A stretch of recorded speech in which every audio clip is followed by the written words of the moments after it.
আসসালামু আলাইকুম everyone, it's me ওয়ারিরা মিম। আশা করি সবাই ভালো আছেন, আপনাদের দোয়ায় আমরাও ভালো আছি আলহামদুলিল্লাহ। তো আজকে আমরা বের হয়েছি রাতের বেলা একটু আবেশের চা খাবো। এর জন্য আবেশের চা তো সবসময়ই ফেমাস, আর আমার খুবই ফেভারিট আবেশের চা। তো আমরা যেহেতু রাতের বেলা বের হয়েছি অলমোস্ট 12:30টার দিকে, তো ওই টাইমে সচরাচর সব দোকানপাটই বন্ধ হয়ে যায়, রাস্তা ফাঁকা হয়ে যায়। মিরপুর এক সনি হলের এই চিড়িয়াখানা রোডটা দিয়ে আমরা একটু সামনেই চলে যাব হচ্ছে ঈদগাহ মাঠ, বা হচ্ছে আড়ংয়ের একটু ওই পাশেই আবেশের একটা শাখা আছে। তো ওই শাখা থেকে আমরা সবসময় চা খাই।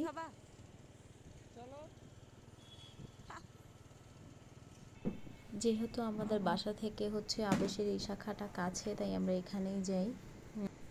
আগে হচ্ছে মিরপুর 2 থেকে খাওয়া হইতো, যেহেতু এখন এই শাখাটা বাসার আশেপাশে হয়ে গেছে, তাই আর কষ্ট করে মিরপুর 2 যেতে হয় না, এখানেই আমরা যাই।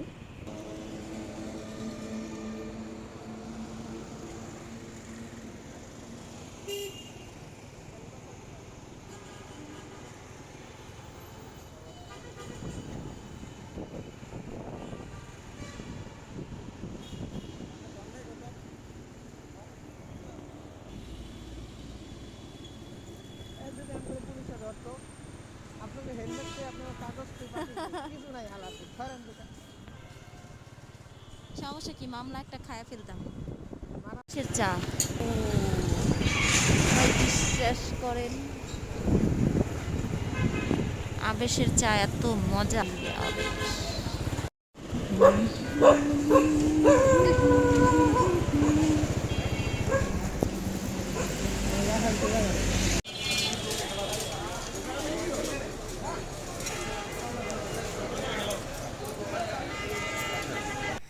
আমরা এসে গাড়ি রেখে দাঁড়ানোর 2 সেকেন্ডের মধ্যে মনে হয় যে আমাদের পিছনে গাড়ি দিয়ে ভরে গেছে, এত পরিমাণে মানুষ।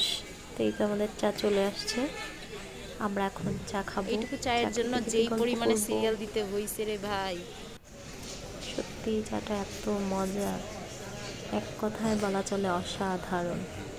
তো আমরা চা খাওয়া শেষে ভাবলাম যে যেহেতু বের হয়েছি একটু ঘুরে তারপরে বাসায় যাই। আমাদের চা খাওয়া শেষ করে আমরা হচ্ছে মিরপুর 2 থেকে 10 থেকে হচ্ছে হাতের ডান দিকে শেওড়াপাড়া, কাজীপাড়া হয়ে আগারগাঁও, শ্যামলী হয়ে বাসায় আসছি। তো আমাদের সাথেই থাকেন।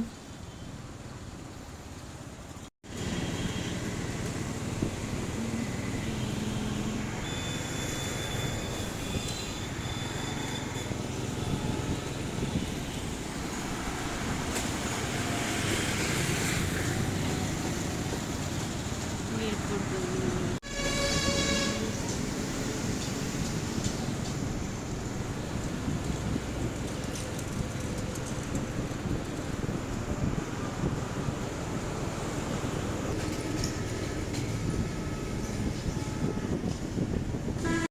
ঘুরতে ঘুরতে চলে আসছে মিরপুর 2।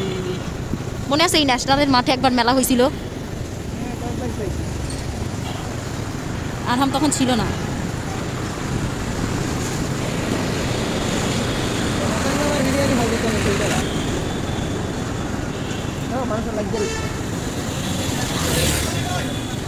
আবেশ হোটেলের সামনে কিছু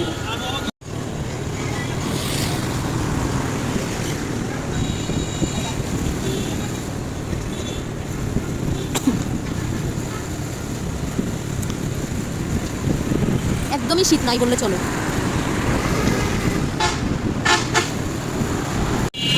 মেট্রো রেলের স্টেশন মিরপুর 10। একদিন হচ্ছে কাশফুল দেখতে গেছিলাম, মনে আছে? তারপরে হচ্ছে তুমি রাস্তা চিনো না, কোন দিক দিয়ে ঢুকলা, এই মেট্রো লাইন ধরে ধরে পরে আসা।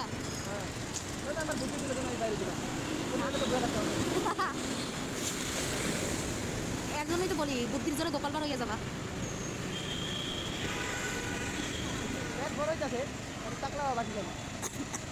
টাকলা তো আমাদের সিফাত, ওরা তো পুরাই গোপালবার লাগে। আচ্ছা, তোমার জীবনের লক্ষ্য কি?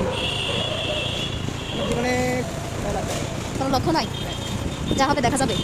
আমি ঘুমাবো, তখন এরকম খেলা ঘুরতে ঘুরতে শেওড়াপাড়া চলে আসছি। বুকে তুলবো কিন্তু এই আগারগাঁও আদিবাসী বিদ্যালয় ব্লু স্কাই। বাচ্চাদের স্কুল এরা কোন স্কুল এটা সামনে সেই বাংলানগর ভয় এখানে গিয়ে দেখতে পাচ্ছি আগারগাঁও চলে আসছি ঘুরতে ঘুরতে। বাবা কত জায়গা ফাঁকা আগার গাঁও একটা মজার ব্যাপার শুনবা কি, আমি মিরপুরেই থাকি অথচ আমি এখনো মেট্রো রেলে উঠি নাই। মেট্রোলে ডিজেল অনেকবার গেছো আলহামদুলিল্লাহ কপাল ভালো যে ডাইরেক্ট ট্রেনের মতো হ্যাঁ আগামুদা করলে লাইনে সাইডে আগামুদা পড়ে না নিচে মেট্রো নাকি মাথা করতে সব ওটাতে তো আর ওয়াশরুম সিস্টেম করা হয় নাই। ওটা তো বললাম পরে নাকি খেয়ালে করো হ্যাঁ এই রাস্তায় তুমি যখন হসপিটালে ছিলে কত যে আসছি এই দিক দিয়ে, প্রতিদিন মানে যাতায়াতই ছিল এই রাস্তা। হ্যাঁ আশেপাশে হচ্ছে গাছপালাতে এর জন্য এতক্ষণ তো ঠান্ডা বুঝিই নাই।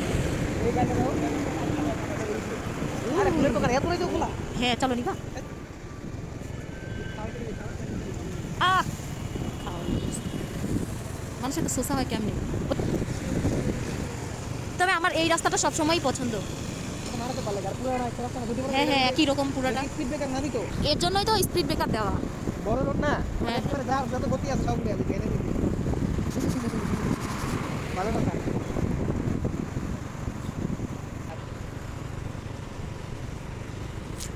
করে দেবো এই যে পানি দিতে আছে গাছে নাকি না কথা সত্য, হ্যাঁ কথা সত্য। কি দেয় রে না না ওই পাশে আরো কিছু যাইতেছে কে জানো না এখানে কিন্তু জানবে দেখো না জীবনে না আজকে গ্রাম প্রথম। খ্যাত না এটা একটা আস্তে আস্তে চলার জিনিস না দিনের বেলা গাড়িগুলো গাড়িগুলো দেখা দেখুন না এইখানে হচ্ছে আমরা ছিলাম তোমার প্রায় 20-25 দিন। আলামিনের যখন পা ভাঙছিল না, নাটোর নিটোর নট নাটোর, একই তৈরি এটার এই যে এই প্রথমে যে এই ভবনটা নতুন এটার 7 তলায় ছিলাম আমরা। জাতীয় অর্থোপেডিক হাসপাতাল ও পুনর্নির্বাচন প্রতিষ্ঠান বর্তমানে যার নাম পঙ্গু হসপিটাল। বিশ্বাস করো এত বাজে মোমেন্ট ছিল তখন, করার কিছুই ছিল না, না চাইতেও থাকা লাগছে। তারপরে এই যে সামিরা যখন ওর যখন ডেঙ্গু হইলো ওর জন্য তো 7 দিন এখানে থাকা লাগছে শিশুতে। এই হসপিটাল আসছিলাম না আমরা, এটাতে আইসিইউতেও ছিল আমার সামিরা। তখন মানে মনে হয়েছে যে আমি সামিরারে কতটা ভালোবাসি। প্রত্যেকটা রাতে মনে হইতো যে মানে বাসায় কি যেন একটা নাই। স্বামীরা কি তোমার লগে তুমি বাসা থাকছো না থাকলো আমি ছোটবেলা থেকে ওরে পালছি, আমি সব কিছু করছি, না আলাদা একটা মানে ওর প্রতি টান ছিল। আর যেহেতু আমাদের মধ্যে ও প্রথম ভাগ্নি তো ওর জন্য তো অবশ্যই মানে আমাদের খারাপ লাগাটা কাজ করবেই, স্বাভাবিক।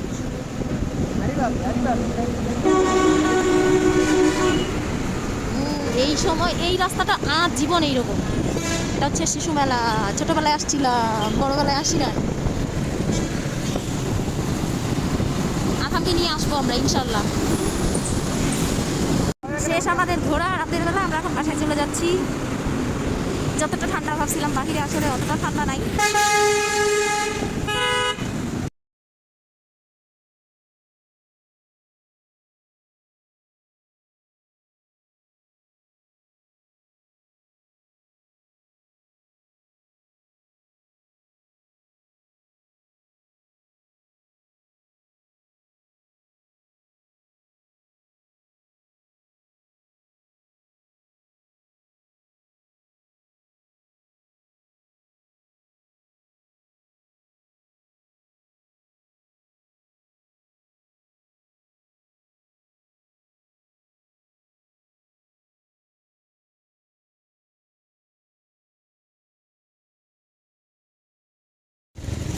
আমাদের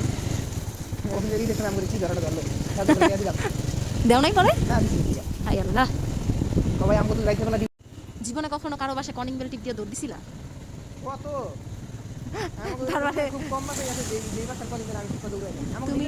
তুমিও তাহলে আমাদের দলের একজন।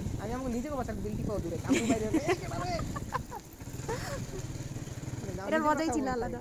মাইকেটা তো টিপি টিপি নিজের দাও টিপি বারবার ধরে এই রাস্তাটা যে কবে ঠিক করবো আল্লাহই জানে, তোমার বন্ধু বলবে।